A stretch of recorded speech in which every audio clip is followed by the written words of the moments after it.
NN podcast s Suzano Lovec. Lepo zdrav, dragi gledalke, dragi gledalci, poslušalke in poslušalci. To je NN podcast, tokrat o družbenih medijih. Z mano so sociologinja, magistra komunikologije, mlada raziskovalka s Fakultete za družbene vede Tinca Lukan, ki bo kmalu tudi doktorica znanosti. Dober dan. Dober dan. Dr. Marko Milosavljević z katedre za novinarstvo na Fakulteti za družbene vede, med drugim trenutno vpet v mednarodni projekt, ki je namenjen ugotavljanju glavnih dilem v digitalnem komuniciranju. Dober dan. In Neda Dušenović, sicer vodja deska na NN Slovenija, ki pa že vse svoje profesionalno življenje se ukvarja tudi z družbenimi mediji, torej pred NN, tudi na delu in tudi predtem že na 24ur.com. Dobrodošla, Neda. Končno smo realizirali to, o čemer ste se veliko Kakšna predstavitev, profesionalna. Ja, seveda. Začnimo na začetku in na splošno en krog za ogrevanje. Če strnete vi v svoje glavne ugotovitve vsak svojega področja, kaj so prinesla družbena omrežja, kako se spreminja način komuniciranja, nekaj, kar bi kot bistveno povedali, se pravi za ogrevanje. Marko. Meni so družbeni mediji, predvsem pa bo zvenelo klišejsko, ogledalo, ampak v bistvu niti ne ogledalo družbe, ampak vsakega posameznika. Kar pomeni, ljudje se tam razkrijejo in pred leti smo bili še presenečeni, danes pa pač enostavno vidimo. Nekateri ljudje so vulgarni, nekateri so žaljivi, nekateri so duhoviti, pa nismo tega pričakovali, nekateri so cepci, nekateri so prebrisani, nekateri so izredno razgledani, pa tudi tega nismo pričakovali. Skratka, mislim, da so predvsem eno tako razkrivalno ogledalo. Tinca? Ja, predvsem se mi zdi, da zelo homogenizirajo komunikacijo, v smislu, da je za vse, kdorkoli, katerakoli niša, katerakoli vsebina, mora slediti nekim podobnim načinom komunikacije, sledi se metrikam, vsi tekmujemo z istim algoritmom, tako da na tak način bi pa jaz to. Neda? Ja, meni se zdi, da so spremenila vse. Vse pač, ne samo v profesionalnem smislu, v aspektu tega, kar delamo, ampak tudi zasebnem. In pač verjetno v veliki večini niso spremenile na boljše, čeprav imajo tudi svoje dobre plati. Predvsem pa se mi zdi, da so vnesla, šli smo od tega naivnega pogleda na ta družbena omrežja, ker sem bila tudi na začetku ful naivna, ker sem slepo mislila, da če bodo pa ljudje z imenom in priimkom izpostavljeni nekje, ne bodo sovražni, ne bodo bebci, pa se v bistvu kaže mogoče jih nasprotno. Pridemo še k temu. Ne moremo tukaj mimo politikov na družbenih omrežjih, velikokrat se o tem pogovarjamo, posebej v zadnjem času, kako jih uporabljajo, kaj vse smo že videli in kaj trenutno gledamo. Mislim, kot neke primere, ki se pogosto omenjajo kot neki case study, recimo lahko gledamo komunikacijo premierja Roberta Goloba, bivšega predsednika Boruta Pahorja. V zadnjem času se je veliko govorilo o komunikaciji na družbenih omrežjih v času volilne kampanje Zale Tomašič, kandidatke SDS-a. Pa recimo tudi o Davidu Klobasi, temu bolj liberalnemu kandidatu Nove Slovenije. Kako gledate recimo na komunikacijo Roberta Goloba, predsednika vlade, na družbenih omrežjih? Torej govorimo predvsem o Instagramu. Kdo bo ta prvi? Ja, kar daj ti, Neda. Jaz res nočem obsojati nobenega, ko uporablja družbeno omrežje. Ne razumem politike, da jih uporabljajo, to je čisto logično, da jih uporabljajo. Se mi pa zdi zanimivo, ne vem, če ste gledali serijo Borgen, Oblast, v zadnji tej sezoni, če ne bom komu spoilala, no, se ta bivša premierka, ki je zdaj zunanja ministrica, sooča z negativno javno podobo. In dobi na svet, je pa pejt na Instagram. Bodi bolj kot trenutna premierka, ki je mlajša od nje in je pač Instagram ful bolj naraven. In ona to res naredi. In gre pač od tega, da ima zelo take nerodne slike na Instagramu, dokler to na koncu sezone ne postane res bolj naravno. Ampak pomembno pri tem je, da ona svoje podobe v javnosti ne popravi z Instagramom, ampak popravi z nekimi drugimi dejanji. No? Tako da hočem povedati, da lahko si ti zlikaš podobo na Instagramu, ampak lep boš samo na Instagramu. Tako da tukaj jaz vidim eno usporednico s trenutnim premierjem mogoče, no, če mi ne bo zameril tega preveč. No. Veliko se v bistvu pogovarjamo tudi o tem avtentičnosti oziroma o tem, kaj lahko doseže politik z nekimi objavami na Instagramu, če niso kompatibilne s tem, kar se v bistvu v realnosti dogaja. Ne, Marko? To je epsko vprašanje. Sploh ne vem, kje bi začel. Seveda, da so politiki pogosto na nek način kot ena taka dislocirana enota, ki v resnici nimajo stika s stvarnostjo. Spomnimo se kakšnega bivšega premierja, ki je komaj preživel z nekaj, mislim, da s 3.000 na mesec. Borut Pahor, pred približno 15 leti, ne bom nobenih imenov. Ja, kar bom jaz. Ampak podobno se je zgodilo že marsikje v tujini, ko se je izkazalo, spomnim se pred več kot 35 leti pravzaprav, recimo se je pokazalo, da George Bush starejši ni imel pojma, koliko stvari stanejo v trgovini. Za potrebe kampanje je šel v trgovino in se je izkazalo v pogovoru s prodajalko, da sploh ne ve, koliko je približno kruh, koliko približno stane mleko, niti okvirno ni imel pojma. Tako da nekakšno po defaultu so že nekako malo izven tega stika, dlje kot so v politični sferi, so bolj izven stika. Če pogledamo ameriške politike, itak ugotavljamo, da morajo biti vsaj milijonarji, če že ne milijarderji, kar spet pomeni, da so nekoliko izven tega stika in pač živijo. In mnogi od teh seveda živijo tudi v nekem svojem mehurčku, kjer se verjetno med seboj blazno trpljajo po ramenih. To vidimo tudi pri določenih naših drugih politikih in njihovih istomislečih, ki drugega nenehno vzpodbujajo in tako naprej, kot en tak krožek ali bratovščina sinjega galeba nekje na Twitterju, X-u ali kjerkoli že. In verjetno pač se znotraj tega kroga čisto fajn počutijo, mislijo, da so veliki alfrajeri, verjetno se to tudi marsikateremu politiku zgodi. Potem pa seveda, da na srečo pride vsakih nekaj let, nek približen reality check, ki se mu reče volitve, pa se potem kdaj tudi izkaže, ali je nekdo ustrezno ravnal. Ampak ko je ravno Neda omenila ta poziv z nadaljevanke Borgen, da češ pojdi na družbena omrežja. V resnici je še en tak lušten starejši primer, in sicer iz filma Analiza Pataka z Robertom De Nirom, kjer je on mafijski šef in pozove svoje druge mafijske šefe in jim pravi, da se morajo modernizirati. Film je nekaj iz leta 1994. In pravi, moramo modernizirati mafijo in ta prvi odgovor, ki ga dobi od enega svojega mafijskega kolega je, ja pa kaj še, kaj bomo pa šli na internet ali kaj bomo website naredili. Takrat je to bil seveda štos, potem se je pa izkazalo, kakšnih 15-20 let zatem se je izkazalo, da kupica mafij, ne samo italijanskih, pa mehiških in tako naprej, imajo svoje spletne strani in še kako znajo digitalno funkcionirati.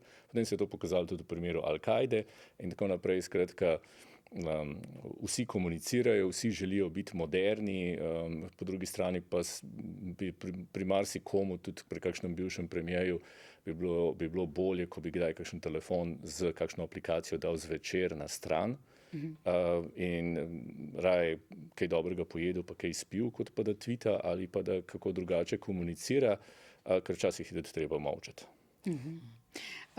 Tinca, tvoja specialnost so vplivneži, to si v bistvu raziskovala, zato smo te tudi povabili, si človek, ki o tem zelo veliko ve.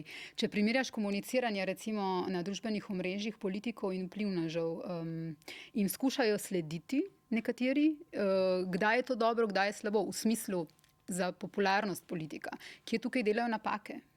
Ja, v bistvu jaz bi rekla, da je ta komunikacija zelo podobna. To sem tudi prej izpostavila, ko sem rekla, da je pač komunikacija vseh postaja vedno bolj homogena, zato ker pač moramo slediti in se uklanjati pravilom, ki jih v bistvu postavljajo platforme. Se pravi, pač ti moraš imeti vsebino, ki pač kratka, jedrnata in to velja pač za vse spektre. Zato tudi danes v bistvu je zelo smiselno govoriti s tem porastom prisotnosti politikov na družabnih omrežjih, tudi o nekem spektru vplivnežev, ker pač začeli se je s tem, da imamo komercialne vplivneže, ki nam pač govorijo, kaj kupiti, ampak ta spekter je zdaj šel tudi v drugo smer, se pravi na drugi strani imamo pa neke vplivneže, ki so politični vplivneži, ki nam pa bolj govorijo o tem, kako razmišljati, koga voliti. In pač na tem spektru moramo gledati vplivneže z vidika vsebin, pa tudi v bistvu monetizacija, pač njih plačujejo oglaševalci, ti imajo drugačne načine monetizacije, ampak po drugi strani pa, kot hočem zdaj izpostaviti, pač v bistvu komunikacija je pa zelo podobna, ker v bistvu enak algoritem je tisti, ki pač promovira tvojo vsebino in pač vsi zasledujejo metrike, vidnost, tako da tlej pa pač podobnost. Če še enkrat omenim premierja Goloba, danes je Delo objavilo raziskave, ki jih naroča v bistvu njegov kabinet, ne, in več kot tretjina je med vzroki za zmanjšanje podpore vladi, možnih je bilo več odgovorov, nanizala razmere v zdravstvu, malo uresničenih obljub, neizpolnjevanje predvolilnih obljub in nesposobnost sprejemanja učinkovitih ukrepov. Pri predsedniku vlade pa so respondenti kot vzrok za padec njegove priljubljenosti navedli predvsem malo uresničenih obljub, na naslednjem mestu pa že delovanje njegove partnerke Tine Gaber. Torej tako meni tretjina vprašanih, pravi Delo. Ne gre tukaj samo za komunikacijo na družbenih omrežjih, čeprav je ona potem znana. Okay, Je tukaj Neda njegova napaka pri komunikaciji, da sledi v bistvu tej formi, ki jo nekako predpisuje njegova partnerka? Zelo bi bilo zanimivo vedeti, ali so ti ljudje si ustvarjali mnenje na podlagi Instagram objav ali na podlagi poročanja medijev o teh Instagram objavah, ker to je razlika. Tudi pri klasičnih vplivnežih je to razlika. No? Tako da tukaj ne vem, ona dva zih dobro delata za Instagram mehurček. To je pač jasno. Mislim, njeni posnetki so super za Instagram. Za splošno javnost jaz nisem toliko prepričana, predvsem za premierja. No? Se ti zdi, da mu bolj škodi ta način? Jaz mislim, da za širšo javnost, da mu škodi. Ker ga ne vidijo kot avtentičnega? Po moje ja, zato ker je ta shift v tem, kako on objavlja, pa kako on komunicira, tako oster. No? Da včasih obstaja ena lepa beseda cringe, si kar mal cringe, ko to pogledaš. No? Ker ni politikom je tako naravno biti na Twitterju oziroma X-u, ampak na Instagramu jim pa ni tako naravno in so zelo boljše v tem, te mlade generacije političar, ki prihajajo šele zdaj. No. Tam je bolj naravno in bolj jim verjameš, da je res to, kar pač povejo. No. Pa Borut Pahor, ne, ki smo ga vsi sicer kritizirali, ampak jaz bi tle rada povedala, da ga nikoli ni noben kritiziral samo zaradi tega, kar objavlja na Instagramu, ko je bil še na funkciji, govorim ne zdaj, ampak zaradi vsega tega, kar ob tem, ko je to objavljal, ni počel ali ni rekel, da ne bo pomote. Marko, ti vidiš tukaj te razlike med recimo tema dvema politikoma? Kako se znajdete na družbenih omrežjih? Gotovo, da lahko govorimo tudi o razlikah, kako se znajdete na omrežjih. Treba je pa tudi se spomniti, da pri Borutu Pahorju ob njegovih začetkih na družbenih omrežjih, torej na Instagramu, so se mnogi v bistvu niti ne zmrdovali vsebinsko, ampak zmrdovali so se v smislu, kaj pa mu je tega treba. Torej Instagram je bil dojet kot relativno irelevantna politična platforma. In dejstvo je, da tudi danes večina nekako komunicira politikov in drugih, torej starejših recimo temu, vplivnežev poskuša komunicirati prek platforme ali X ali kakšne sorodne. Instagram je bil nekaj časa platforma mlajših, danes je to pač predvsem TikTok in seveda tudi še vedno Instagram in zato je ta njegova umestitev na Instagram na začetku bila sprejeta kot nenavadna. Izkazala se je kot izredno učinkovita. Ne smemo pozabiti, da je na začetku tudi Donald Trump bil in komuniciral prek Instagrama. On je tudi svojo kampanjo najavil na Instagramu, ne na X-u. On se je šele kasneje premaknil pravzaprav na X. Tako da tukaj je seveda gotovo, lahko bi zdaj analiziralo ogromno nekih primerov, ogromno nekih značilnosti posamezne vsake od teh platform je, zakaj je za nekaj dobro in za nekaj ni. Vsi vemo, da so razlike, kaj lahko skomuniciraš na TikToku, česa ne moreš, kaj lahko narediš na Instagramu, česa ne moreš. Že pred leti sem imel eno predavanje za evropske poslance in smo se pogovarjali o tej novi stvarnosti in tudi na nek način o novih novičarskih vrednotah, če temu lahko tako rečemo, torej vrednosti objave. Ne? In lahko se spomnimo, da v nekem začetku Instagrama se je zgodila recimo ena taka fenomenalna popularnost avokada na Instagramu. Zato, ker je bil blazno fotogeničen. Ne? Tisti toasti z avokadom so bili blazno lepi. In ljudje so disproporcionalno veliko objavljali te stvari in prodaja avokada je hkrati šla izredno je poskočila. Ne? Na drugi strani verjetno v tistem času, ne vem kako je danes, ampak če bi v tistem času gledali objave za jedi, kot so mogoče jota, golaž ali pa pasulj, sem prepričan, da je bilo izredno malo objav. Ker je to neka hrana, ki je pač na nek način manj fotogenična. In to so povsod te neke nove vrednote. Mislim, Neil Postman je že pred 40 leti pisal o tem, da polovica ameriških politikov izpred druge svetovne vojne danes ne bi imela šans. Predsednik Taft takrat je imel menda nekih 150 kilogramov, nekateri so bili invalidi, nekateri so bili to in ono. V času televizije, kaj šele danes družbenih omrežij, verjetno večina teh ljudi v resnici ne bi imela. In ta vizualna podoba se je pač okrepila, vsebina se je na nek način oslabila, Bi pa v celoti, no, ko se nekdo poskuša prevaliti na Instagram, na TikTok, kar tudi začenjajo in tako naprej, je eno tako, bi rekel, bolj splošno opozorilo. Hipiji so nekoč rekli, never trust anyone over 30. Ne? In pri TikToku, ko zagledam nekoga, ki je pač malo starejši, pa že tudi pri Instagramu, ko je nekdo nek politik, pa poskuša tam komunicirati, je na nek način sumljiv. Kaj za vraga on tam počne? Naj bo tam, kjer je njegovo ne samo občinstvo, ampak kamor na nek način sodi, to neko šlepanje na neke domnevno hipstersko, bolj trendovske, mladostne platforme, pa v osnovi vedno izpade čudno. Mislim, jaz bi sam dodala pri predsedniku Pahorju to, da pri njemu je bila tudi razlika to, da bi on takrat predsednik republike, ne vlade, kot prvo. Kot drugo je pa, da on je imel zelo pozitivne reakcije na samem Instagramu, vse dokler ni razkril konca Jamesa Bonda.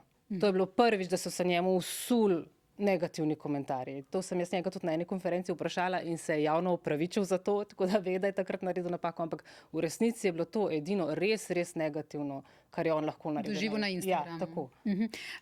Tinca, pri Zali Tomašič, ta mlajša generacija politikov, političark, bo pa Instagram verjetno ena od platform, kjer bodo lahko motivirali tiste volivce na najrazličnejše načine, ki so njihovi potencialni volivci. Hočem vprašati, je torej to prihodnost politike na družbenih omrežjih, predvsem teh mlajših, so lahko zelo velik mobilizacijski faktor v naslednjih letih? Ja, mislim, pri Zali Tomašič, ne glede na to, kaj si mislimo o njeni vsebini, moramo pač priznati, da je izredno dobra komunikatorka. Moramo pa tudi povedati, da je ona to gradila že res skoraj desetletje. Pač je prešla iz teh podcastov, zdaj na Instagram in tako naprej. Tako da ona je pač kilometrina za tem, kot je pač vedno na družabnih omrežjih dlje traja, ampak ja, sigurno pa pač njena starost je v bistvu tle govori v njen prid na teh platformah, ker pač, kot je Marko rekel, pač ne zaupaj nekomu nad 30. In pač tle je ona pač to je v bistvu njen kapital tle, ker pač izpade, prej ste omenila, avtentična. Pač kot resnična, kot da ona ne nastopa tam za neko oddaljeno publiko, ampak je pač del njih in jih vzame za svoje. Tudi naprimer te streami, ki jih je imela na, pač to novodobno komuniciranje, ampak hkrati pri njej se to zdi ravno zaradi te starosti, kot da izpade kot nek tak avtentičen podaljšek nje kot mlade osebe, ki pač to dela.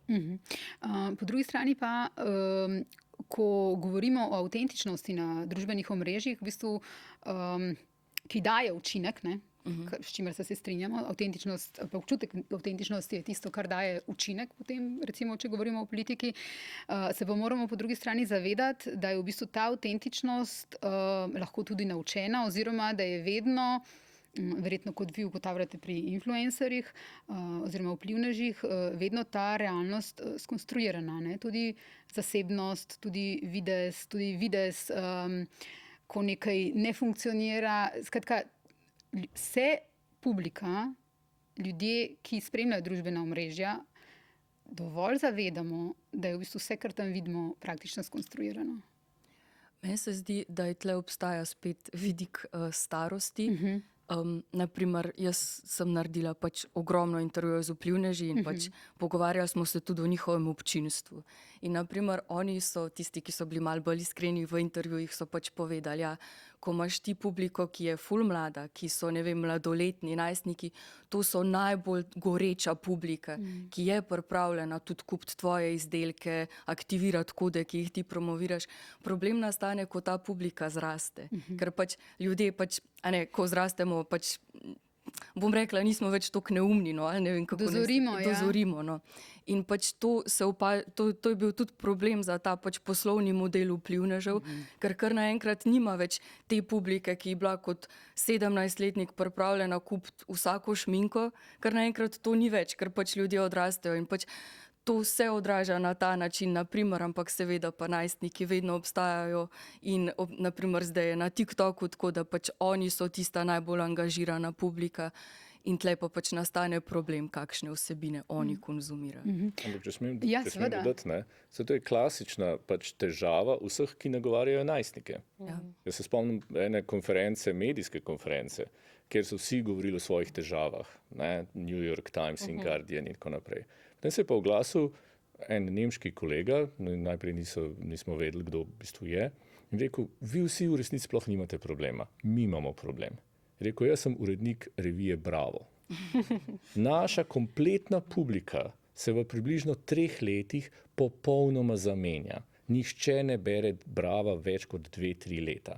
Mi moramo stalno poiskati nove ljudi. Mi nimamo naročnikov več kot 1 leto. Mi nimamo ABCD in če mi kakšen teden malo zaspimo in ne vemo, kdo je v enem tednu, 2 tednih pridobil na popularnosti, mi imamo takoj rezultat. Vse je v prodaji in pač takoj se pozna, ali je tisti pevec, glasbenik resnično tako popularen. In te glasbeniki je enako.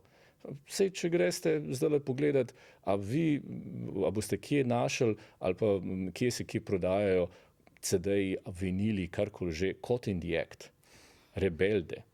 A veste, tukaj čez cesto so bili v hotelu Leo pred kakšnimi 20 leti, pa je par tisoč otrok in mladih tamle kričalo pred stolpnico od Leva. V nekem trenutku mislim, da je bilo na lestvici slovenskih 10 najbolj popularnih plošč oziroma prodajanih plošč, mislim, da so jih imeli nekih 7. Kje so oni danes, kdo jih posluša? Njihova publika je v 2 letih odrasla in pač pozabljeni so bili, tako kot so oni odrasli, ker je nekdo začel poslušati Coldplay ali pa Rolling Stones.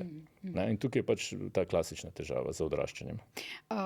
Tudi Shoshana Zuboff v tej znani knjigi The Age of Surveillance Capitalism, torej doba nadzorovalnega kapitalizma, pravi, da so družbeni mediji narejeni prav za mindset, torej za ustroj možganov mladostnikov, najstnikov, ki jim blazno veliko pomenijo drugi. Torej, to občinstvo, nekdo, s komer se lahko povežeš, kar je ravno poanta družbenih medijev, ta vtis, da si v bistvu, da obstaja skupnost, čeprav to dejansko ni prava skupnost.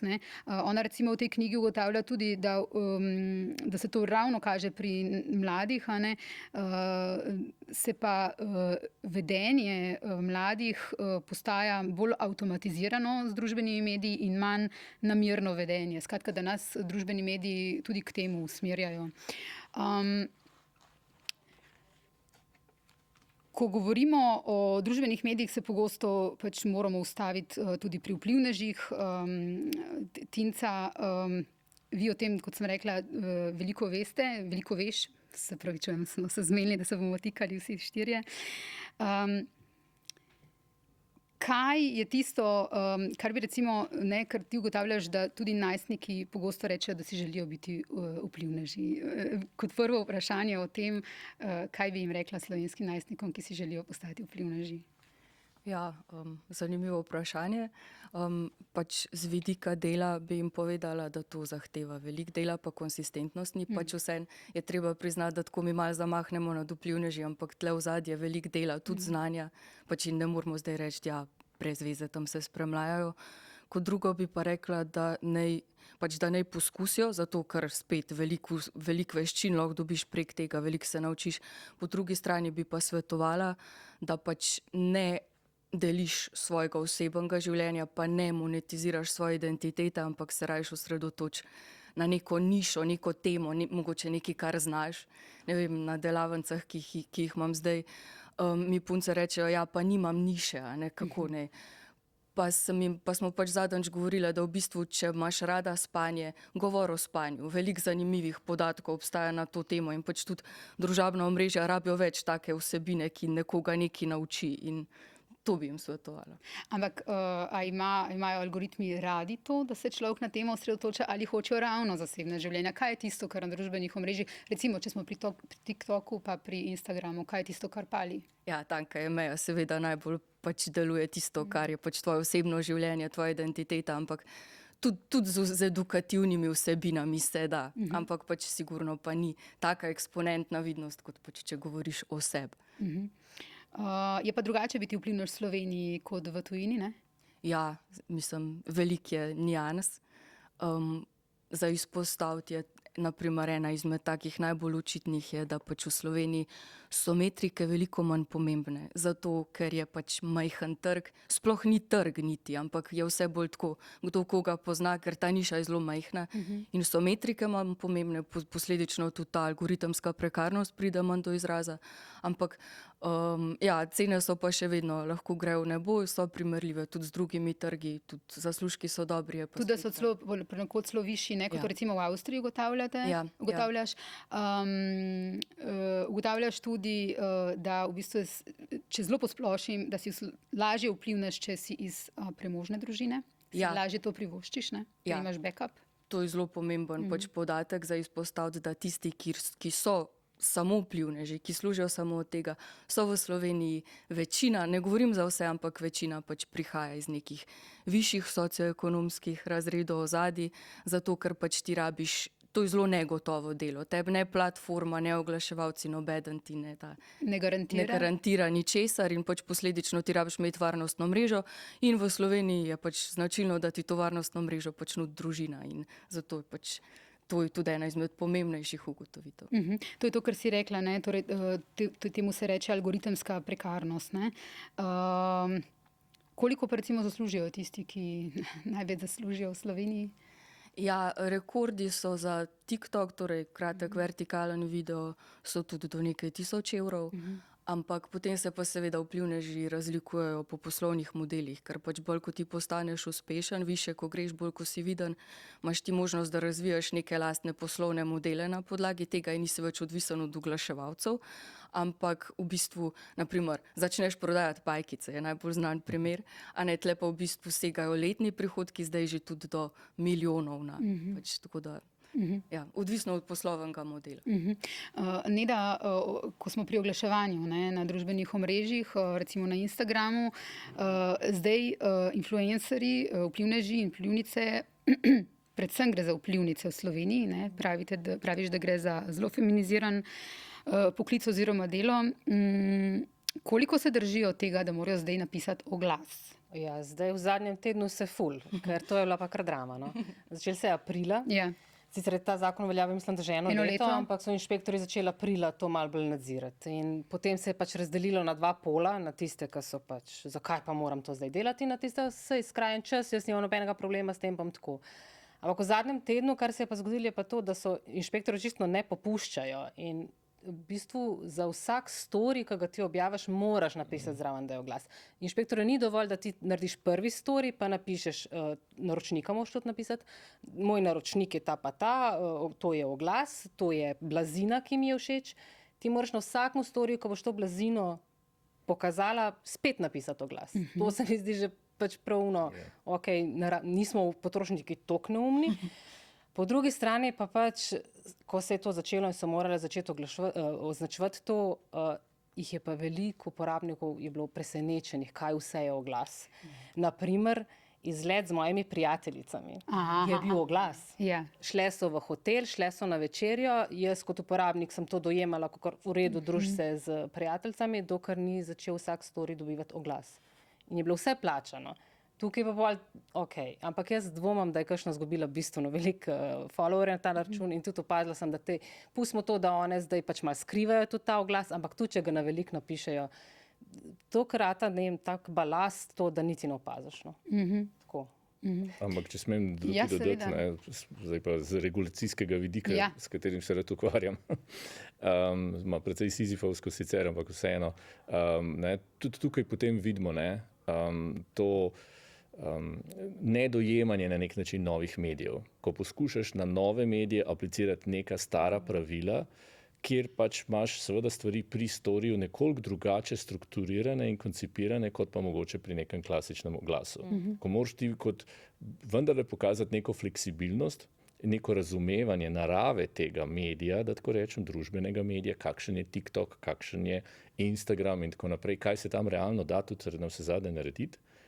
In ko potem pa to vztrajnost v zadnjem času, naletel sem tudi na nekaj vplivnic, ki so bile zelo besne zaradi tovrstnih zahtev inšpektorjev, nekateri govorijo celo o bullyingu in mobbingu in tako naprej, ravno zaradi označevanja, naprimer, storyjev. In ja, sam sem vedno zagovornik transparentnega označevanja, Po drugi strani pa hkrati je pa seveda dejstvo, da bi rad videl nekaj tega inšpektorskega entuziazma tudi pri naših medijih. In še kje drugje.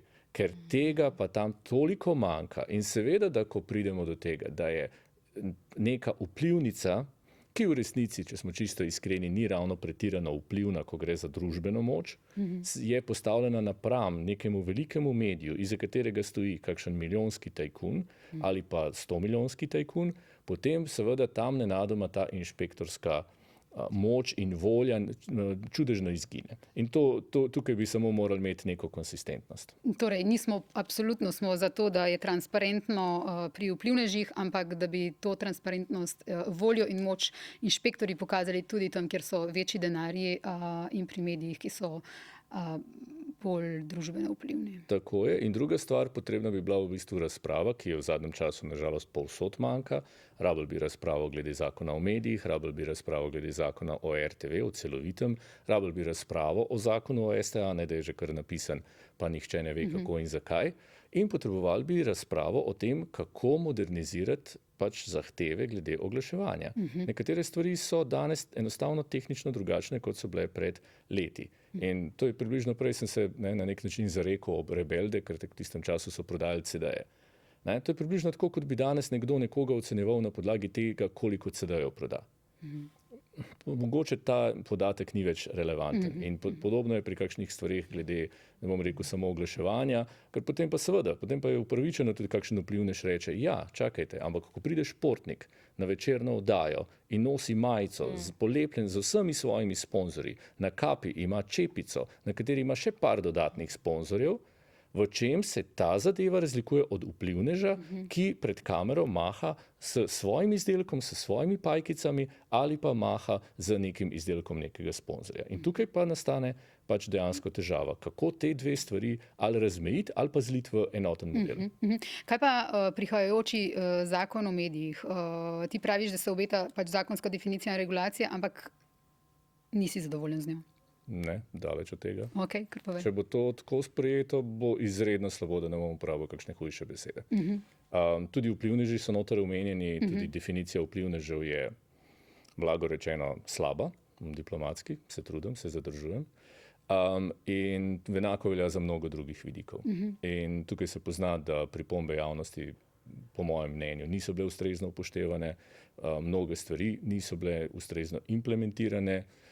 In zdaj probam se zadržati, da tako rečem, samo na to področje digitalnosti in te nove digitalne stvarnosti. Ampak veste, ne moreš na eni strani bi se šel neko definiranje vplivnežev, pa sploh nimaš nobenih pokazateljev in indikatorjev, kdo je vplivnež, ker veste to, da nekdo ustvarja vsebine za družbena omrežja, s katerimi poskuša vplivati na nekoga. Ja, to je verjetno 1,5 milijona ljudi v Sloveniji. Ne? Pa verjetno par 100 milijonov v Evropi. Vsi smo na nek način vplivneži. Če bomo vsi padli v to kategorijo, bomo imeli težavo. Morajo obstajati neki indikatorji. Če bojo časopisi v okviru svojih shem pomoči, za katere se menda blazno prizadevajo in kjer imajo sicer, kot vedo, podporo verjetno velikega dela javnosti in strokovne javnosti, ampak če bo znotraj tega podpora za njihov digitalni prehod, kjer bojo dobivali pod državni denar za svoj digitalni marketing, potem se postavi resno vprašanje kriterijev. Tega, zakaj pa nekdo dobi državno pomoč za svoj digitalni marketing, 99% ostalih akterjev na trgu pa tega recimo ne dobi. Skratka, veliko je vprašanj. Seveda sem ostajam optimist kot vedno in pričakujem, da bojo vse te stvari rešili in Suzana se smeji, pojma nimam zakaj. Ja, zaradi optimizma. Otrokom influencerjev bi še šla. Inšpekcija je pred meseci napisala globo zaradi otroka, ki je sodeloval v teh promocijskih aktivnosti. Kje smo tukaj pri tej temi trenutno? Pred 5 leti sem poslušala včeraj oddajo Odbita do bita na nacionalnem radiju in so govorili o otrocih vplivnežev. In tam je recimo Nika Vegar je govorila o potrebi po samoregulaciji. Ona je zelo problematizirala nastopanje otrok v influencerskih oglasih. Kje smo v tem trenutku s tem? Ja, mislim, da oni imajo, influencerji imajo neko društvo, ki ti pomaga tudi pri teh stvareh in mislim, da pač nek obrazac izpolniš isto, kot je za razstopanje v reklamah, filmih, bla, bla, bla, ki pač ni prilagojeno družbenemu omrežju. In mislim, da ni problem samo to, da ti otroci nastopajo v reklami oziroma v nekem Reelsu ali pa TikToku, ki je pač po scenariju narejen. Večji problem je, da te otroci nastopajo kot v njihovem vsakdanjem življenju. No? Ja, seveda. Nastopajo, kot grdo reč, ampak in po eni strani vplivneža razumeš v smislu, on je del mojega življenja, jaz ga pač sproti posnamem, ampak vsi pa oziroma večina, predvsem tujih vplivnežev pa priznava, da pač imajo te videi toliko in toliko več ogledov. Ja. Ko pač ženska zanosi, ko pač rodi, ko pokaže tega otroka, tudi če mu da detelco čez glavo, kar pač številne počnejo, pač ta slika, ta posnetek ima večji doseg. Ja. To je pač dejstvo. In v Ameriki je pač en primer ene tiktokerke, ki je pač, ko je rodila, je zelo objavljala, mislim, da je imela dvojčici, potem se pa v enem trenutku odločila, da ne bo več. In je rekla, zdaj sta stari 1 leto, zdaj pač dobivata obraz, ki se lahko na ulici prepozna, zdaj pač ne bom več. Njej so se vsul komentarji uporabnikov, kje sta, pogrešamo ju, tudi mi smo bili del njunega življenja, oni dve sta del našega in to je pač bilo grozljivo. No? In ta vidik je taka, se pozablja, se mi pa zdi, da tudi slovenski vplivneži se zdaj malo bolj zavedajo teh pasti, kot so se včasih. Vse? Ker jaz vidim ogromno teh objav teh otrok na družbenih omrežjih. Tudi debate so med njimi, med vplivnicami, kjer pač debatirajo o tem, aj prav otroka pokazati in so že nekateri med njimi, ki so se odločili, pač ne bom več. Je pa tudi ena vplivnica, ki je recimo pred 2 letoma rekla, zdaj pa ne bom več, zaradi tega, ker ju v šoli nadlegujejo. Ta 2 otroka sta veselo še vedno na Instagramu. No?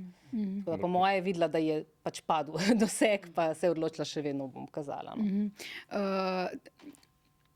Torej, je to, da pokažemo otroka dodaten element tega reality šova, tega vpogleda v zasebnost, ki ga publika pričakuje in pohvali, ki ga tudi algoritmi nagradujejo? Ja. Ja, pač splača se. Tudi, mislim, to se pač bolj splača. Tudi, naprimer, oglaševalci, če gre mal na njihov vidik, oni pač imajo zelo, pač radi imajo to, da so pač otroci vključeni, ker to so pač najboljši potrošniki z največ kupne moči, so te ljudje, ki imajo otroke in na podlagi tega je pač tudi ta vplivnostni marketing starševanja toliko razširjen, še vedno je donosen, ker pač veliko teh niš ni toliko donosnih več, kakor so bile naprimer v zlatih časih vplivništva tam 2018-2022, ampak pač to starševanje in to skrb za otroke, to so pač še vedno zelo take niše, ki prinašajo zelo veliko denarja in pač zato imajo oglaševalci toliko radi otroke, ampak se mi zdi, da tudi jaz opažam to, kakor spremljam še vedno to slovensko sceno, da je neka ta samoregulativa, ki ste jo vi omenila, da se malo bolj bojijo, če ne drugega dajo te emodžije gor, kar je pač mal, ampak vseeno pač mal se izboljšuje, tudi oglaševalci od tistega decembra, takrat 2022, ko so bile tiste globe, se mal bolj bojijo. Ni več toliko divji zahod, bi rekla, kakor je, ampak je še skozi. Večji problem zdaj vidim pri navadnih uporabnikih, ne toliko preveč pri vplivnežih, Da tudi navadni uporabniki objavljajo te svoje otroke, tudi na plaži, kar smo že večkrat opozarjali, tudi razgaljene otroke. Vse to smo imeli več člankov tudi na ena, v smislu pač pazite, kaj delate, kdo gleda vaše otroke. Ja, to si lahko poslušalci in poslušalke preberejo. Če smem tukaj dodati, ko smo ravno pri teh novih oblikah samoregulacije, ja, to je, kar si uvodoma omenila, pač to je smisel, na nek način glavni cilj tega projekta, ki ga izvajamo zdaj na FDV, Diakomet. Namreč digitalno komuniciranje. Ampak ne zdaj samo medijsko, to ni samo novinarstvo. Ne? Vsi digitalno komunicirajo. Upokojenci, starši, otroci, ki so stari 10 let, vsi komunicirajo. Zakoni so večinoma zastareli. Zdaj smo naredili analizo približno 400 raznih kodeksov iz Evrope in ugotovili, da praktično seveda besed in tudi sopomenk ali kakršnih koli že za področje recimo umetne inteligence ni praktično še nikjer. V 3-4 kodeksih so se pojavili v zadnjem letu. Stvar je pa tukaj, ne? Stvar je tukaj, vsi jo živimo in nimamo niti kodeksov, kaj šele seveda zakonov. Tukaj upam, da bo pač slovenski zakon o medijih prelomil na nek način ta let, ker to pa vendarle prinaša ta vidik, ki je absolutno nujno potreben. Mislim, živimo leta 2024, ne živimo leta 2000, ker imeli smo zakon o medijih iz leta 2006, ki recimo ne omenja spleta. Kako je to bilo leta 2006 možno, ne vem. Pozna se potem verjetno, kdo ga je pisal. No, spet bom rekel nekdo nad 30 ali pa 50. Ne? Ampak da leta 2006 nisi omenil z besedo spleta in da leta 2024 moraš omeniti umetno inteligenco. In tega večinoma še vedno ni nikjer notri in podobno velja za vse ostala občutljiva področja. Vse to se prepleta. Prepleta se recimo mladoletniki, prepleta se z vprašanjem zasebnosti, z vprašanjem zlorab, bullyinga, harassmenta, sovražnega govora. Poznamo vplivnice, ki so šle na TikTok in se umaknile z TikToka zelo hitro, ker so ugotovile, da je stopnja pravzaprav sovražnosti na TikToku večja kot kjerkoli drugje. Vsi govorimo o X-u, ampak sovražnost med različnimi ljudmi, da tako rečem, različnih generacij, profilov in tako naprej, ampak recimo temu bolj navadnih ljudi, pa mladih, je pa izjemna. In tukaj gotovo živimo en tak družbeni eksperiment, nažalost, ker pač nimamo prejšnjih zgledov. Ne? Kaj je dejstvo, da ti otroka snemaš, ko se rodi, ko ga snemaš, ko je 5 let star, ko se pokaka, ko joka, ko itd., naredi in kaj bo kasneje naredil za psiho tega otroka, za njegovo identiteto, ko bo za nazaj gledal ali ko ga drugi gledajo, kaj šele možnosti zlorab in tako naprej. Ampak vseh ostalih stvari tega sledenja. Potem pa pridemo še seveda do drugih vprašanj, recimo povezanih z demokratičnostjo ali pa tržnostjo. Kdo vse te podatke zbira, kdo vse ve, ne, da mogoče boste pa vi imeli otroka, še preden vejo vaše babice pa mame. Algoritem ve, ne? Algoritem ve, Amazon ve, ne, ker ste iskali produkte za to, recimo, ne, pa marsikdo drug potem ugotavlja. Ne. Skratka, cel spektr teh vprašanj je in nekaj, upam, da jih bomo pač uspeli na nek način nasloviti, je pa zadeva toliko kompleksna, da ravno ob vsaki zadevi, ki ste jo omenjali, ne, je še 100 drugih vidikov. Pa so pa otroci, pa rečemo, ja, se to je bilo že takrat, ampak ne, takrat nekoč ni bilo zraven 10-letnikov. In mi ne vemo, kaj to pomeni za psiho 10-letnik. Takrat je bilo to samo Truman Show, ne, film, ki ga vsi poznamo, zdaj pa v bistvu vsi živimo ali pa vsi živijo vsak svoj Truman Show, ga producirajo. Ali pa EdTV, recimo, kamere, ki letajo za tabo 24 ur na dan, samo nihče si ni mislil, da bomo to delali prostovoljno. Ne? Ja, Yanis Varoufakis je v enem intervjuju za Poglobljeno, ki sem ga imela pred 2 letoma z njim, rekel o tem oglaševanju in trženju v preteklosti in zdaj skratka o tej razliki je govoril. Ne? On pravi, da je razlika med tem, kakšno je bilo oglaševanje včasih in kakšno je zdaj. Človeštvo, tudi kapitalisti, tudi vplivni ljudje, prav vsi na tak način, torej preko tega, kar delamo na družbenih omrežjih, mi produciramo neposreden kapital za Big Tech. Skratka, vsakič, ko nekaj objavite na Facebooku, ko uporabite Googlove zemljevide, ko hodite okrog s pametnim telefonom, ko date nekaj na Twitter, vi producirate nov kapital. In pravi, vidite, tega v kapitalizmu ni bilo, ne, on pač govori o tej razliki, da tukaj v bistvu eno so to stvari, ki so nove in ni samo nadaljevanje oglaševanja, ampak gre za neko veliko diskrepanco med tem, kar je bilo prej in kaj je zdaj. Tinca, ti rada navajaš to knjigo o Emily Hunt, ne, The Influencer Industry, in ona tudi pravi, v bistvu opozarja, ne, da to je multimilijardna industrija, ne, ki je do fundamentov spremenila našo kulturo, način informiranja in tudi to, na kak način sami sebe doživljamo. Ne? Ja, ker se pač, mislim, vsak sebe, vsaj do neke mere, če nekaj želiš sporočiti, pač pride do nekih teh praks samoznamčenja. Tudi Emily Hunt v tej knjigi o tem govori, pač, ko ti samega sebe začneš obravnavati kot znamko in tudi sebe reprezentiraš na tak način pač zaželeni publiki. To pač tudi v tej knjigi lepo pove, se blazno splača. Pač oglaševalska industrija ima to zelo rada. Tako da ja, mislim, predvsem je pa v to zgodbo je prišla ta človeška avtentičnost. Spet pridem do tega koncepta, ki ga je sicer zelo težko definirati, pač kot nekaj, da si resničen. Ampak ja, to je pač načeloma postalo tisto, kar lahko v bistvu monetiziraš sebe, svoj obstoj. Ampak če smem tudi dodati, ne?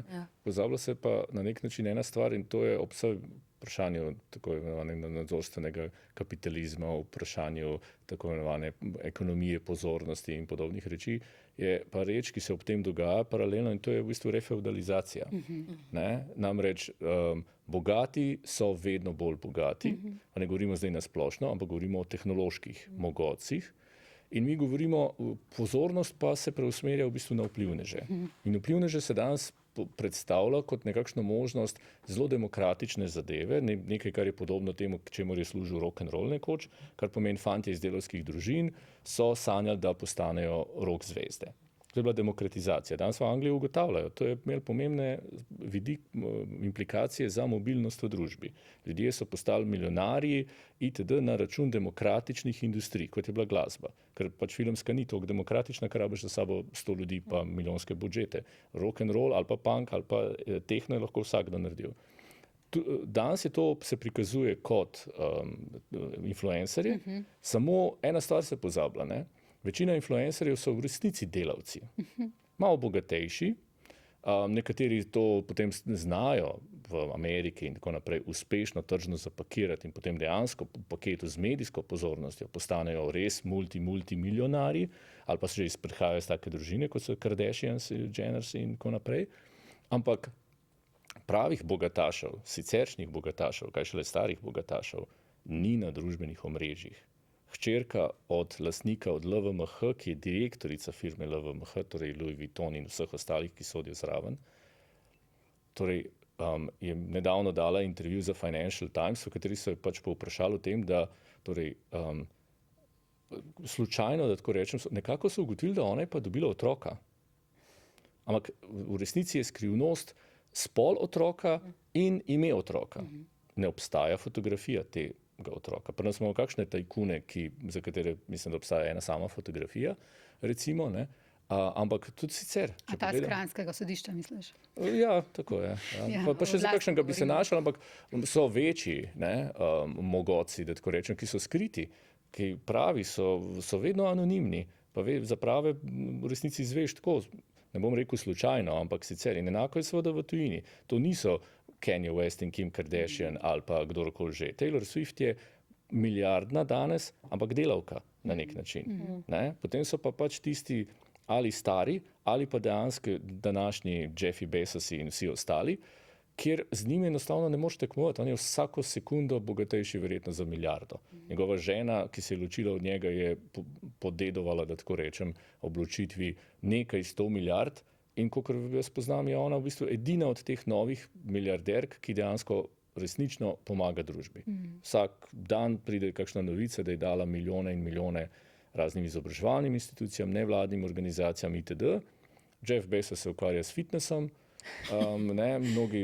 potem se tudi kakšni politiki potem začnejo bolj s tem ukvarjati, pa itd. Odvisno od partnerjev in partnerk, ampak pravi milijonarji in milijarderji niso tam gor. Mi imamo to samo vtis, da so to neki blazni milijonarji, tudi tisti, ki se delajo, da so, poznamo primere seveda, kjer pač oni se slikajo pred trgovino, mogoče se celo slikajo v trgovini, mogoče se slikajo pred neko zgradbo, ampak v resnici živijo nekje v predmestju, v neki relativno slabih okoliščinah in itd., ampak upajo, da bojo s tem lažnim imidžem, z nekim svojim second lifeom, ustvarjali vtis in na ta račun zaslužili nekaj tisočakov. Tukaj prihajamo do tega problema in stereotipizacije, ki jo spodbujajo družbeni mediji, problemov idealov lepote. Tinca, ti si sodelovala tudi v našem poglobljenem članku, kjer smo se ukvarjali s filtri, kako spreminjajo v bistvu naše dojemanje sebe in ideala lepote. Skratka, vse to so tudi problemi, ki jih je treba omeniti, ampak tukaj bi pa nekaj drugega zdaj vprašala. Zakaj ljudje, recimo na Instagramu, gledamo, kako drugi ljudje pucajo svoje stanovanja, ne da?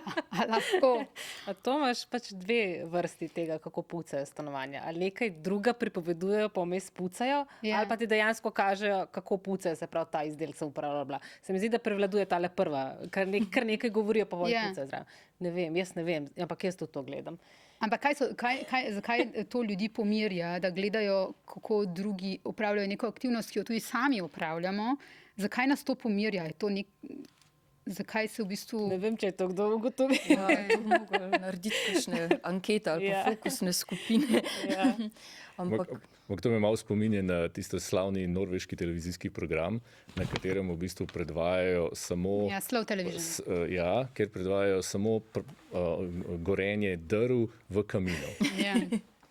Torej, nekdo ima pač tam televizijski ekran, verjetno nima pravega kamina in prižge televizijo in mu to prasketanje lesa nekje z Norveške verjetno polepša dan, mogoče ne ravno pri 35 stopinjah, ampak kdaj drugič.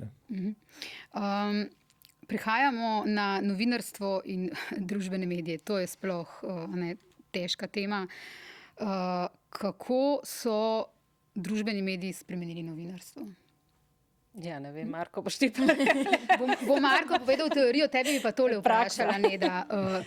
Mi na N1 delamo 3 leta. In mislim, da je ena težjih kadrovskih zalogajev to, kako bomo delali torej, družbena omrežja. Torej, medijska hiša, ki želi dobro delati novinarstvo in hkrati, vemo, ljudje gledajo vedno bolj novice preko družbenih medijev. To je dejstvo, tega noben ne more spremeniti. Na kak način kadra v Sloveniji pa recimo ni veliko za ta tip dela? Ja, ni veliko, plus če se mora priučiti in vedno učiti in vedno prilagajati. Ker to, da ti pač prideš pa rečeš, zdaj sem pa jaz social media manager in pač to je to in ne pogledaš, kakšni so trendi, ti lahko v enem letu toliko zamudiš. Eno leto je res, ne vem, če gre ženska na porodniško, ko pride nazaj, je lahko vse čisto drugače, če ni ostala pač v trendu. Ena ima pač še to, mislim, meni to ni pač zdaj slabost, mnogi pa je, da nismo televizija. Mi nimamo tradicionalnega kanala, ker to pa je prednost tradicionalnih kanalov. Televizije imajo ogromno posnetkov, imajo druge vsebine, ki niso informativne narave. To je pač kot prvo.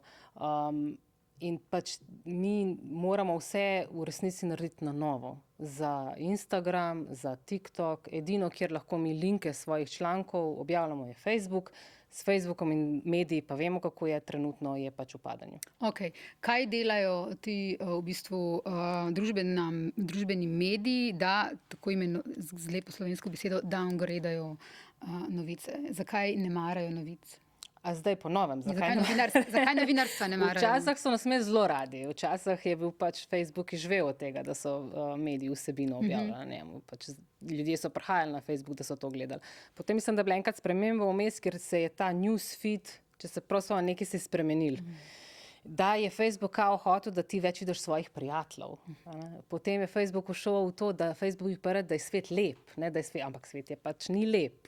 Predvsem novice, če se nekaj dogaja, niso pač lepe. No.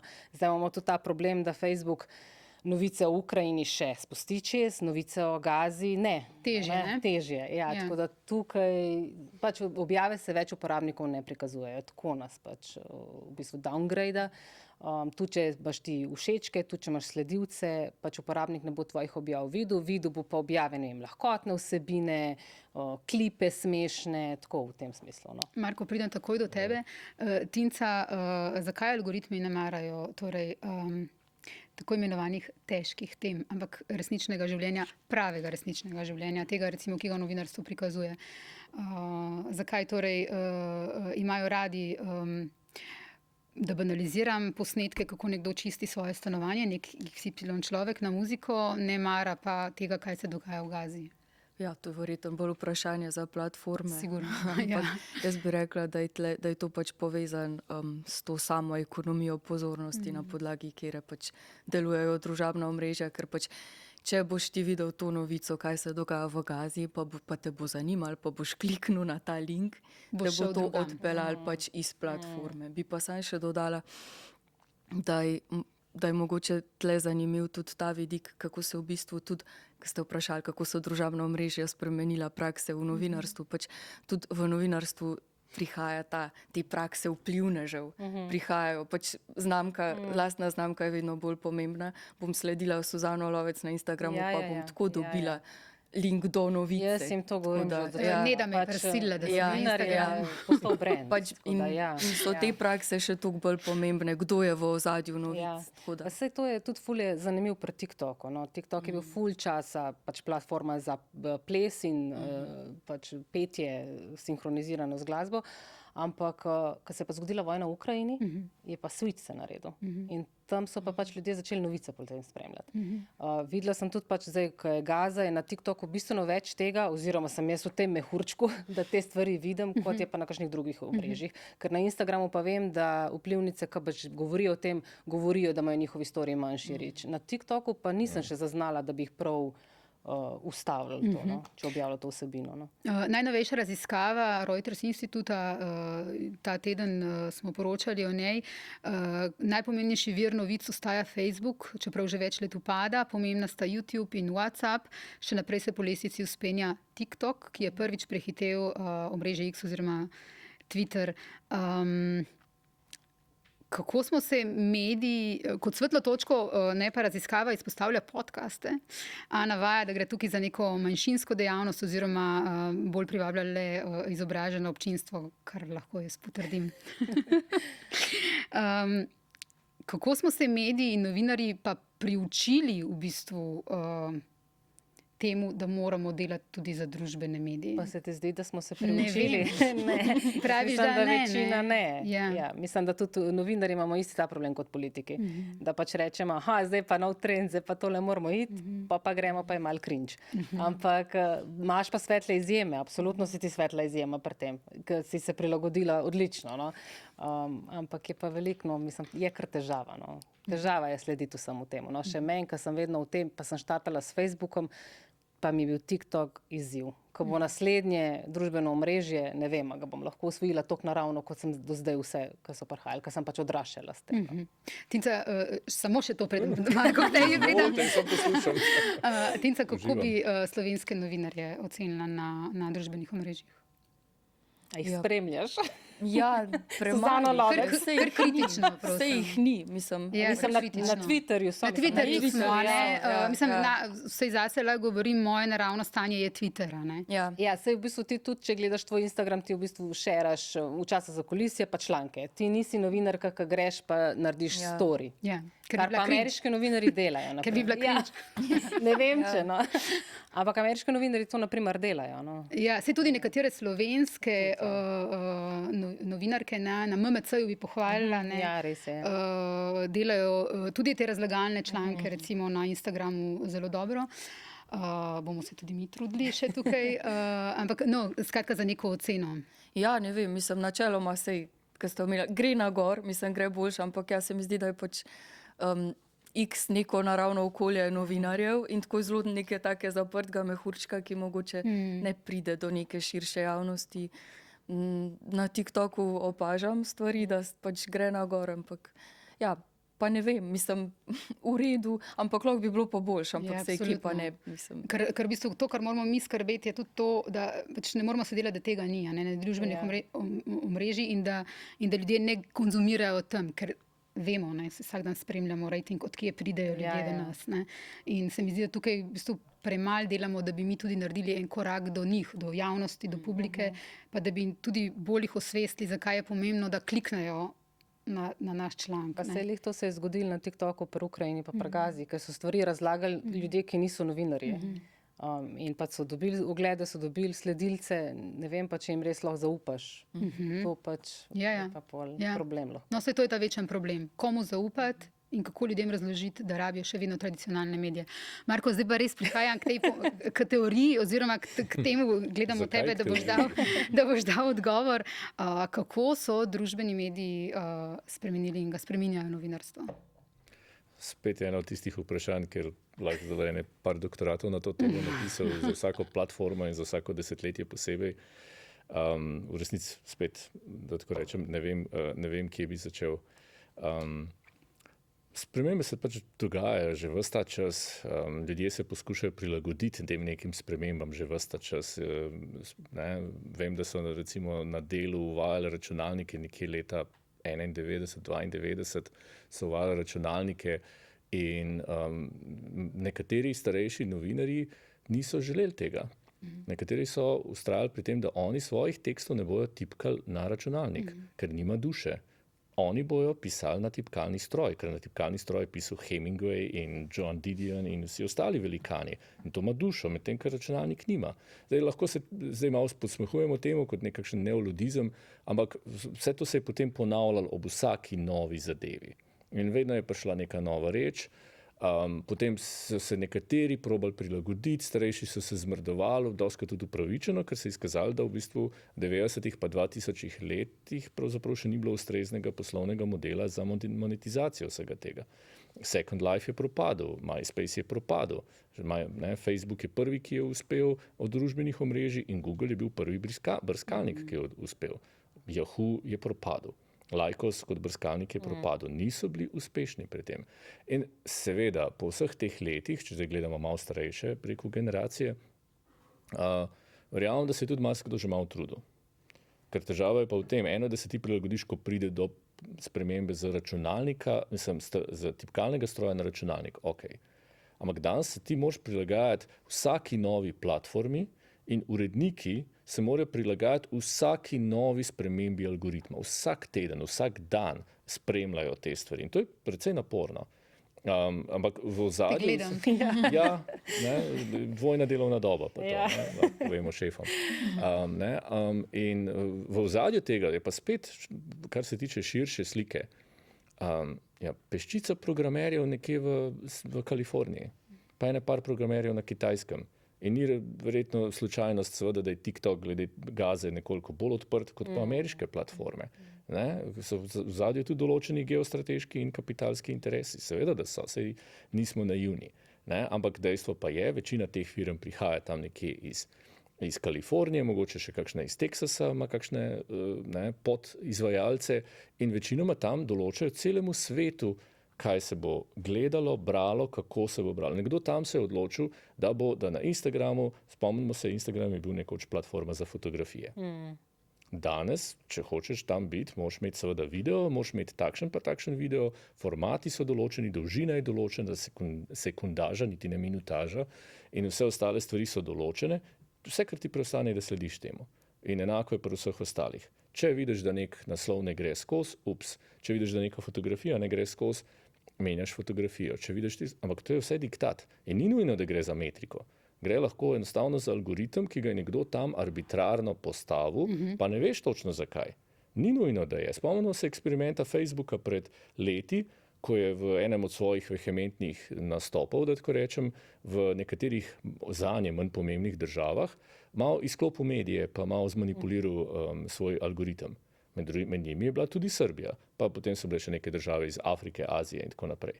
Mediji so imeli katastrofalne obiske, poleg tega, da je prišlo do ogromnega porasta dezinformacij in vseh ostalih vidikov. In potem je Facebook kasneje povedal, imeli smo en eksperiment. Spomnimo se njihovega eksperimenta, ko so ljudem eksperimentalno kazali bolj optimistične, pa bolj depresivne vsebine. In to kasneje povedali. Pa smo mi tu vsi poskusni zajci ali kako. Brez kakršne koli odgovornosti. Nihče ni za to odgovarjal, nihče ni šel na sodišče.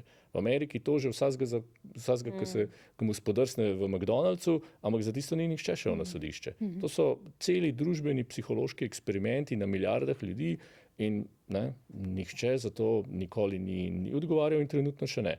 Upam, da bo zaradi Digital Service Acta, akta o digitalnih storitvah in delno kakšnih ostalih aktov o umetni inteligenci, o tem onem, kaj bo marsikaj treba, ampak ni. In pač novinarji, če se vrnem k temu vprašanju, kako se je to poznalo na novinarstvu, so predvsem v resnici stisnjeni v kot. Oni niso več suvereni. Časopis si počel na nek način, kar si hotel. Tako si dobil papir, distributer papirja te lahko zezal, pa mogoče si se s pošto skregal, pa itd., ampak to je bilo to. Pa včasih te kakšen prodajalec grdo gledal zaradi kakšne naslovnice, pa ti ni hotel dati kam, pa tako naprej. Spomnimo se Financ pri nas v razmerju do Mercatorja, ko jih niso več hoteli prodajati. Ampak danes so pa vsi mediji pri nas v bistvu v rokah res peščice nekih ljudi, kot pravim, iz Kalifornije. Vse vaše pritožbe nič ne zaležejo, vi objavite fotografijo begunca, vi objavite fotografijo s Tiananmena, vi objavite lahko fotografijo tiste deklice iz Vietnama in itd. Ste zablokirani teden, 2, 3, poznam zgodbe iz slovenskih medijev, vem, koliko je vseh teh stvari bilo in to, če si ti nekje zablokiran za en teden, kaj šele, da si za par tednov zablokiran, preprečen, vemo, koliko ima kakšen medij dostopa prek Facebooka, koliko ima kdo kje. Če se ti, to je ogromna finančna škoda in drugič boš pomislil, preden boš objavil sliko Tiananmena, preden boš objavil kakšno drugo neprimerno ali pa domnevno neprimerno zadevo, za katero sploh ne veš, zakaj je neprimerno. Omenjen je bil fake news oziroma lažne novice že nekajkrat. Kakšna je problematika torej, lažnih novic v dobi razmaha družbenih medijev? Kako naj ljudje vejo, komu zaupajo, ko zaupajo v bistvu girl next door oziroma nekomu, ki ima otroka, ki ga rad pokaže. Ne? Torej, če hočejo zaupati, in kar se je spremenilo v času, kot ti praviš, Tinca, torej gospodarske krize, ne? Ko se je oglaševanje selilo na Instagram, torej v tem razmahu družbenih medijev, ko nam več pomeni ta avtentičnost, domnevna avtentičnost, kot jo sami zaznavamo, kako ne ljudje vejo, komu naj zaupajo. Zdaj, mi seveda, ki smo novinarji, rečemo, zaupajte novinarjem tradicionalnim medijem, ampak to pač govorimo prepričanjem. Ne? Kako ne ljudje vejo, kje je tukaj na svet?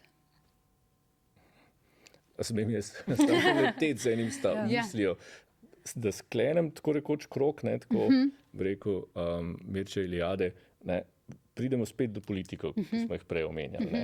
Ampak zdaj bi pa lahko naredili kaj koristnega in to je, da v tej državi praktično nimamo študij in podatkov o obsegu in naravi dezinformacij. Okay. Kar pomeni na nobenem področju.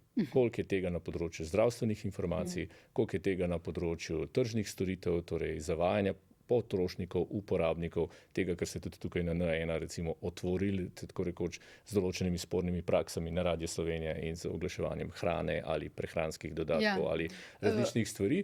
In potem pridemo seveda tudi do politično motiviranih dezinformacij ali pa manipulacij. Lahko je to Rusija, lahko je to Kitajska, lahko je to Srbija, Madžarska, Turčija. Interesentov je veliko, ampak mi o tem nič ne vemo. Tujci sprašujejo, tujci pričakujejo, da imamo te podatke, smo članica EU, smo članica NATO, pa hkrati verjamem, da ima kakšna tajna služba, pa kakšno ministrstvo za svoje notranje potrebe, vsaj upam, no, da niso tako, da ne delajo čisto po feelingu. Ampak javnih raziskav, kot je ta Reutersova o določenih stvareh, ki jih imajo vse države članice EU, vse države članice NATO, po mojih podatkih v Sloveniji nimamo. In dokler teh študij ne bomo imeli za vsako področje v resnici, potem težko govorimo o tem, koliko je teh dezinformacij pri izdelkih, koliko je tega na področju zdravstva, kot je bil primer COVID-a in ostalega, koliko je tega na političnih področjih, ob volitvah. Mi tukaj govorimo po feelingu, to pa ni dobro. Vrnila bi se še malo na otroke oziroma na najstnike. Videla sem, da ameriški zdravstveni strokovnjaki pozivajo, da bi morali imeti družbeni mediji oznake celo podobno kot recimo cigarete, da lahko škodijo mentalnemu zdravju otrok. V tem podcastu smo sicer tudi na to napotujem gledalce in poslušalce, govorili že o digitalni zasvojenosti, ampak vendar, kakšna je tukaj recimo, katera platforma je tukaj najbolj problematična? Glede zasvojenosti. Ja. TikTok. Ja. To ne samo za mlade. Ja, daleč najbolj TikTok, ker je pač res algoritemski medij. Pač tudi to je specifika do neke mere TikToka, pač kjer ti res ne rabiš nobenemu slediti. Ne, Instagram še tako deluje, Facebook sploh, imaš prijatelje, Instagram moraš slediti, da se ti prikazuje ta vsebina. Potem je tudi Instagram sicer to nekoliko pač umilil, ampak TikTok je pa sploh res striktno algoritemski medij, kjer ti res na podlagi algoritmov in preteklih informacij, ki si jih ti dal, pač, ki so jih oni razbrali, no, pač deluje na tak način in posledično je pač TikTok daleč najbolj zasvojil. Skratka, rabbit hole je v bistvu največji lahko pri TikToku. Pa v bistvu za starše ga je najtežje nadzirati, ker otroku se kaže druga vsebina, kot se kaže tebi. Zdaj, če ti ne sediš zraven otroka, pa gledaš v njegov ekran, ne boš nič naredil. Pa hkrati je namenjena najmlajšim, v primerjavi z X-om ali pa s Covidom. Kaj se recimo realno lahko zgodi, kam lahko otrok pade, recimo najstnik, ne vem, 13-letnik? Bullying je ful problem, tudi v Sloveniji. Mi imamo profile, kjer je v bistvu so namenjeni govoricam z posameznih šol. Vsaka šola svoje, ne vem. Potem pač so profili namenjeni bullyingu določene osebe, ponavadi punce. Tako, no, to se mi zdi, da je pač najhuj, kar je. No. Ampak če smem dodati, ne? Pred časom smo imeli, formalno mislim, da še vedno obstaja svet za preprečevanje sovražnega govora. Prihajam k temu, ja. In tukaj pa moramo imeti ravno, kar je govora o šolah in otrocih. Ne? Tam smo v resnici, čeprav se je nek pol politični predvsem usmeril na to, da mi pa bomo zdaj preprečevali predvsem neka politična področja, v resnici med našimi priporočili, ki smo jih takrat naredili, Ja, ker ti si bil član tega sveta, ne? velika večina teh priporočil je bila v resnici namenjena otrokom, šolam in vzgojnim institucijam. In potem smo jih predstavljali. Na predstavitvi pri predsedniku vlade je bil tudi minister za šolstvo, smo opozorili na vse te stvari, kaj bi bilo potrebno narediti na področju šolstva in kaj prilagoditi. In odgovor ministra za šolstvo je bil približno tak, ja, imamo pač različne starše, imamo tudi različne otroke in različne učitelje, tako je od nekdaj. Ja. To se mi zdi popolnoma neprimeren odgovor in neprimerna pozicija ravno tega nekoga, ki je star nad 30, pa verjetno ne ve niti, kaj to pomeni in ni tega nikoli spremljal ali pa doživljal. Pa je lahko vesel, da tega ni rabo doživljati, ampak poznamo prijatelje, vrstnike in tako naprej, ki so dejansko šli čez to vrstne odvisnosti ali pa nadlegovanja in bullying, harassment, kakorkoli temu rečemo v slovenščini. In ravno tukaj bi morali narediti več. Nam so govorili ljudje za šol, njihovi psihologi, njihovi svetovalci, nekoč so hodili po šolah, da bi dobili ljudi, da bi prišli kaj k njim na pogovor, zdaj stojijo v vrstah in jih je premalo in jih ni. No, ker vi ste, to je bilo pred skoraj enim letom, ne, julija sem pogledala 2023, ne, ti si predstavljal torej za področje medijev, poudarili ste, da je nujno treba spremeniti zakonodajo na področju medijev, saj je zaradi digitalizacije, razvoja platform in družbenih omrežij zastarela in neučinkovita. Predlagate razširitev odgovornosti medijev tudi za njihove profile na družbenih omrežjih, k temu zdaj pridem. Priporočate tudi določene ukrepe glede izboljšanja učinkovitosti regulatorjev, demonetizacijo lažnih novic, treba zaščititi novinarje. Ampak, a smo kaj od tega v tem letu, a je bilo kaj narejeno? Da se v Sloveniji kaj naredi v enem letu.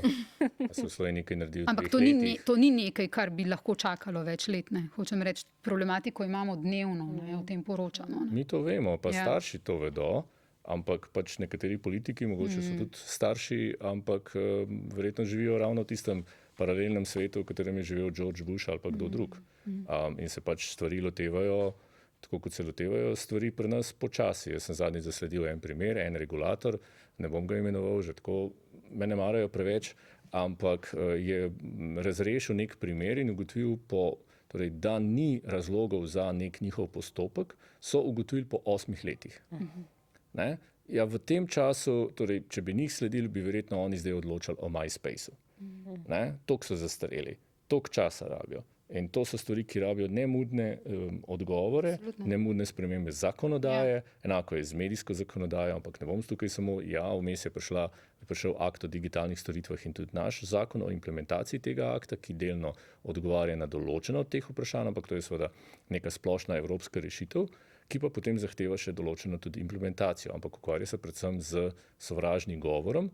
Sovražni govor pa ni nujno to vrstni, recimo temu nadlegovanje ali pa bullying ali itd. Sovražni govor je v resnici opredeljen kot sovraštvo na osnovi rase, vere, spolne usmerjenosti in podobnih karakteristik. Če pa neka sošolka nadleguje na družbenih omrežjih svojo sošolko ali nekoga iz paralelke ali pa svojo sosedo, pa to ne sodi pod definicijo sovražnega govora.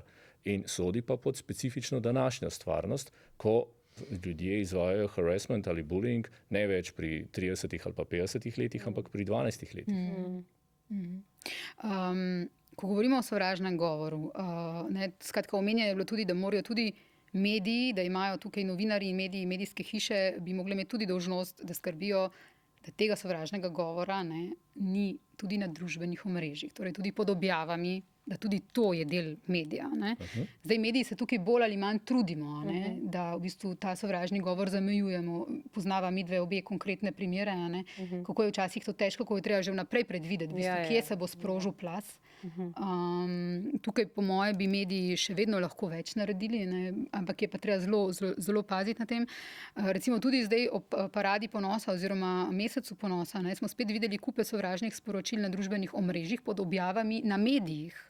o tej temi, upirjenih proti LGBT osebam, in potem je to že recimo te dni preraslo že v fizično. Ne? Objavljamo zdaj članke o tem, da so že fizični napadi na recimo knjigarno v Mariboru, ne? Ki so sledili temu, kar je bilo prej na družbenih omrežjih. Kako pomembno je to, da se tudi na družbenih omrežjih, kakšna regulacija bi bila tukaj potrebna, da bi sovraštvo se ne širilo tam, ker od tam vedno se prelije tudi druga. Gotovo, da je prva stvar, ki je se potrebno zavedati, je to, da je potrebna seveda celovita rešitev.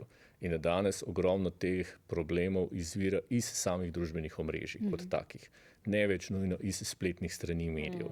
Ampak seveda, tudi če je tam danes samo nekaj odstotkov, pred 20 leti je bilo pa tega bistveno več.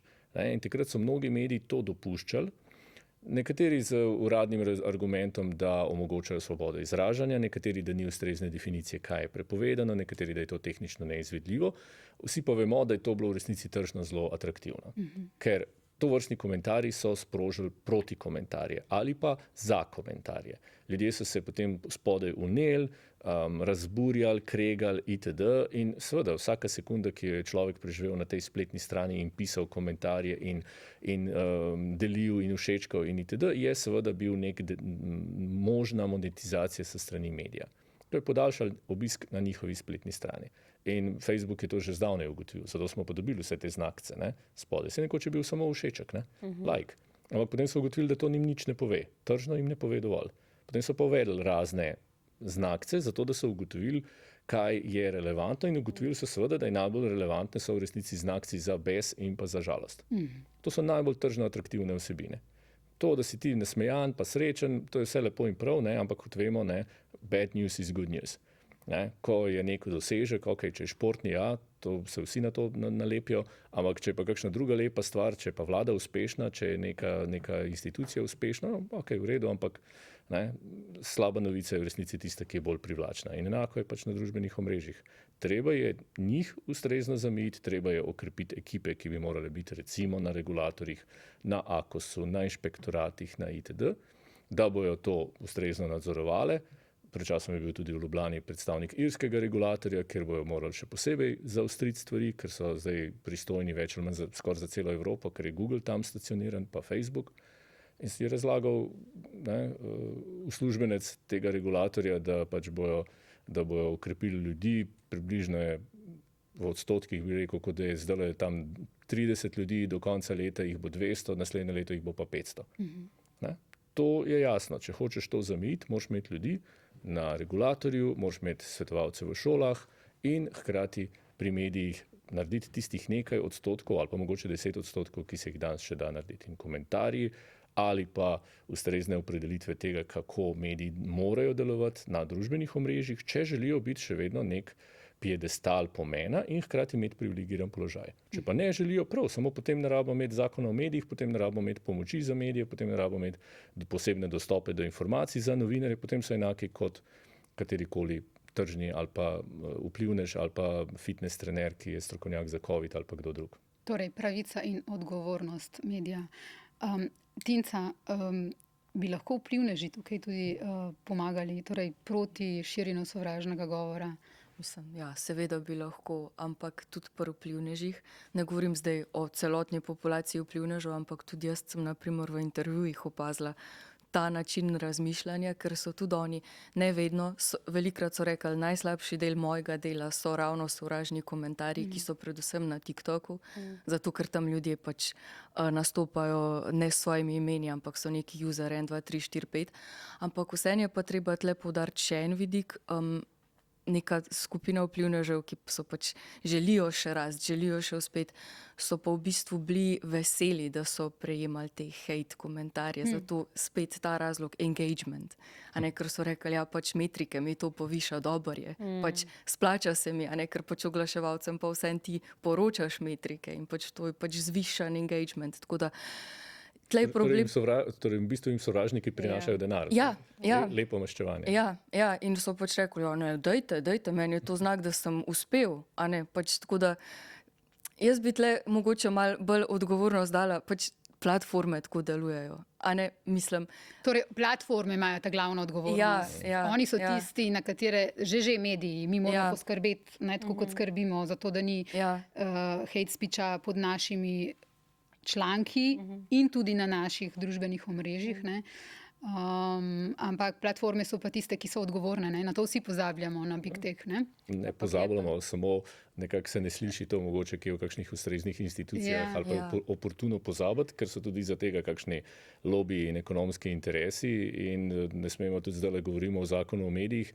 Ja, jaz nisem nikjer zasledil kakršne koli omembe niti v zakonu, niti kje drugje, da bi se uvedla tako imenovana tehnološka taksa oziroma davek na platforme, ki cuzajo iz slovenskega prostora, ki črpajo oglaševalski denar, ki vračajo nazaj drobiž od tega, kar poberejo, v primerjavi z mnogimi evropskimi državami, Nemci, Francozi, tudi Avstralci in tako naprej, capljamo daleč, ampak ni očitno nekega pravega interesa. Mislim, pogovarjamo se o nekih schemah, pa o neki, pa mogoče bo tam 1 milijon, pa mogoče bo tam 100 000, pa itd.